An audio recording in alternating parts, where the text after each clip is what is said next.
वफात से पहले उन्होंने सहाबा को बहुत सारे बातों का पहले से बता दिया था कि उनके जाने के बाद दुनिया में क्या क्या होने वाला है। एक दिन हजरत उमर रज़ी अल्लाह ताला अन्हु बाकी सहाबा के साथ आप सल्लल्लाहु अलैहि वसल्लम के पास मस्जिद नबवी में बैठे हुए थे कि अचानक एक बहुत ही रोबदार और हैंडसम आदमी मस्जिद में दाखिल हुआ। उनके कपड़े एक्सट्रीमली व्हाइट और बाल बिल्कुल ब्लैक थे। उस दिन से पहले उन्हें मदीना में किसी ने भी नहीं देखा, मतलब वो मदीना के रहने वाले नहीं थे और उनके कपड़ों और बालों से बिल्कुल ऐसा नहीं लग रहा था कि वो कहीं दूर से ट्रेवल करके मदीना आए।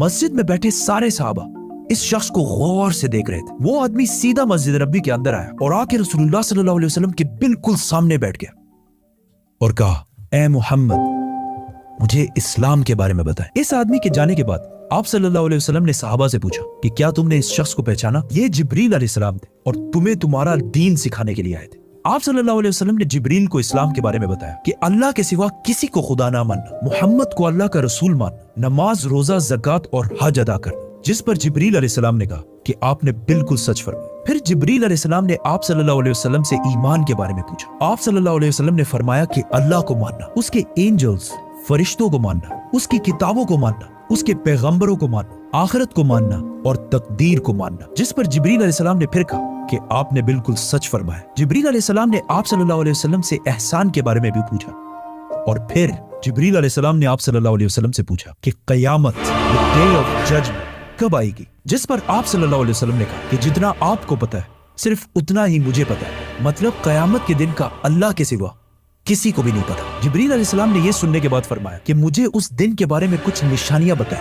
अब तक इस डिस्कशन में जितनी भी बातें हुई उन सबको आप सल्लल्लाहु अलैहि वसल्लम पहले भी एक्सप्लेन कर चुके, क्योंकि ये वाकया आप सल्लल्लाहु अलैहि वसल्लम की वफात से कुछ ही अरसे पहले हुआ था, जब ऑलमोस्ट सारा कुरान नाजिल हो चुका था। लेकिन इसके बाद जो आप सल्लल्लाहु अलैहि वसल्लम ने क़यामत की निशानियां बताई वो इससे पहले किसी को भी पता नहीं थी। और इन निशानियों का ताल्लुक सहाबा से ज्यादा हमसे है, क्योंकि जो निशानियां आप सल्लल्लाहु अलैहि वसल्लम ने बताई वो सहाबा ने अपनी जिंदगी में पूरे होते नहीं देखी, बल्कि वो निशानियां आज हम देख रहे हैं। Which means जिब्रील अलैहिस्सलाम सिर्फ सहाबा को नहीं बल्कि आज के मुसलमानों को भी क़यामत की बहुत इंपॉर्टेंट निशानियां सिखाना चाहते थे। आप सल्लल्लाहु अलैहि वसल्लम ने जिब्रील अलैहिस्सलाम को जवाब दिया कि जब एक लौंडी अपने मालकन को जन्म देगी, जिसको बहुत सारे स्कॉलर्स समझते हैं कि जब औलाद अपने वालिदैन को गुलाम समझेगी, और जब ये नंगे पैर गरीब शेफर्ड्स, चरवाहे एक दूसरे से लंबी बिल्डिंग्स बनाने में कंपटीशन, मुकाबला करेंगे। जिब्रील अलैहिस्सलाम ने फिर कहा कि आपने बिल्कुल सच फरमाया और उठकर वहां से चले गए। आप सल्लल्लाहु अलैहि वसल्लम ने सहाबा को भेजा कि कोई जाकर इस आदमी को ढूंढे, लेकिन उस दिन के बाद ये आदमी किसी को भी नहीं दिखा। नाउ आप सल्लल्लाहु अलैहि वसल्लम ने नंगे पैर गरीब चरवाहों का जिक्र किया, जिन्हें उस जमाने में अरब बेडुइन्स, बद्दू कहा करते थे, जो अरब के बाकी कबीलों से हमेशा दूर रहते थे और कभी भी एक जगह पर नहीं रहते, बल्कि अपने जानवरों के साथ हमेशा ट्रेवल करते रहते थे, मतलब एक खाना बदोश नॉर्मैडिक जिंदगी गुजारते थे। ये इसलिए बहुत अजीब बात क्योंकि बद्दू पूरे अरब में सबसे गरीब कबीलों में से होते थे। सिर्फ उस जमाने में नहीं बल्कि इस हदीस के 1000 साल बाद भी ये बेडुइन्स अरब के सबसे लोअर क्लास होते। इसलिए सहाबा हैरान थे कि हमारी सोसाइटी के सबसे गरीब क्लास कैसे आपस में लंबी बिल्डिंग्स बनाने में मुकाबला करेंगे। आप सल्लल्लाहु अलैहि वसल्लम के बाद खिलाफत राशिदा हर तरफ फैलने के बाद दुनिया की सबसे बड़ी सुपर पावर बन गई। सिर्फ मुसलमानों में नहीं बल्कि ये उस वक्त तक इंसानों की तारीख की सबसे बड़ी एम्पायर थी, जो अलेक्जेंडर द ग्रेट और रोमन एम्पायर के जूलियस सीजर के एम्पायर से भी बहुत बड़ी थी। इसका फायदा उठाते हुए ये बेडुइन्स पूरे दुनिया में फैल गए, लेकिन फिर भी इनकी सबसे बड़ी पॉपुलेशन इसी अरब के इलाके में रही। आहिस्ता आहिस्ता वक्त गुजरता गया और इनका कल्चर बिल्कुल भी नहीं बदला।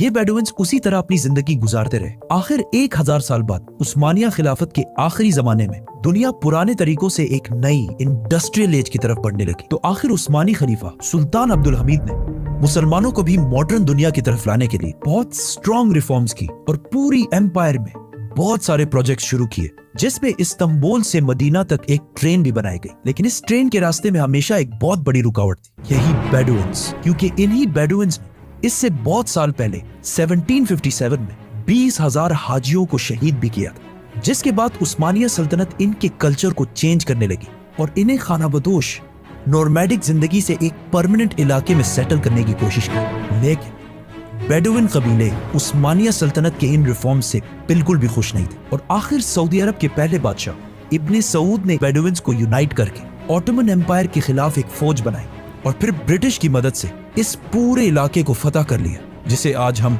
सऊदी अरेबिया कहते हैं। اور کچھ سالوں بعد ان علاقوں سے آئل تیل ڈسکور ہونے کے بعد یہی بیڈوئنز جن کی اس سے پہلے کوئی اوقات نہیں تھی اب دنیا کے سب سے رچ لوگوں میں سے بنے اور ان میں سے بہت سارے ملینئرز اور بلینئرز بھی سامنے آئے. لیکن تیل ڈسکور ہونے کے بعد ان ساروں کو پتا چلا کہ یہ آئل ہمیشہ کے لیے نہیں رہنے بلکہ ایک دن بہت جلد ختم ہونے والی ہے جس کے ساتھ ان کی ساری لگژریز بھی ختم ہو جائیں.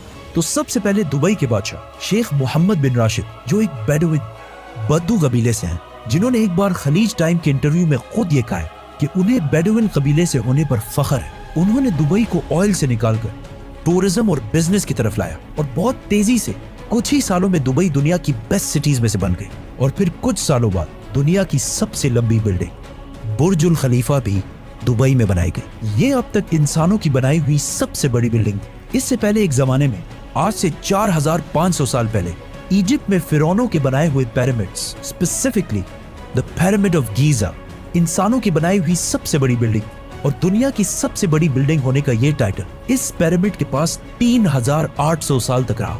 مطلب فرعون کے بعد 3800 سال تک کوئی بھی فرعون سے لمبی بلڈنگ نہیں بنا سکتا. لیکن 3800 سال بعد یورپ کے ایک چرچ نے پیرامڈز کا یہ ریکارڈ توڑ دیا جس کے بعد پیرس کے آئیفل ٹاور اور 9/11 میں تباہ ہونے والے ورلڈ ٹریڈ سینٹر بھی دنیا کی سب سے بڑی بلڈنگز رہ چکی ہیں. اس کے بارے میں پھر ہم بات کریں گے تو سبسکرائب.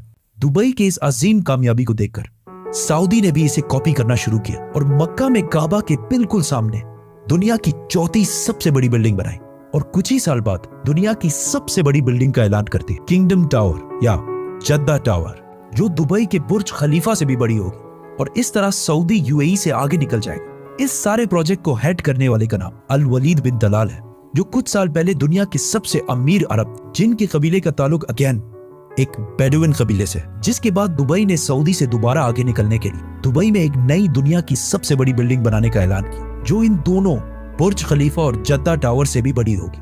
اور آج کل ہر کچھ عرصے بعد بہت تیزی سے عرب میں ایسی لمبی بلڈنگز کے پروجیکٹس کا اعلان ہو رہا ہے. ایون عرب کنٹریز ایک دوسرے کو یہ تک نہیں بتا رہی کہ ان کے اگلے پروجیکٹ کی ہائٹ کیا ہوگی کیونکہ پھر باقی عرب کنٹریز ان سے آگے نکلنے کے لیے اس سے بھی بڑی بلڈنگ کا اعلان کر دیں.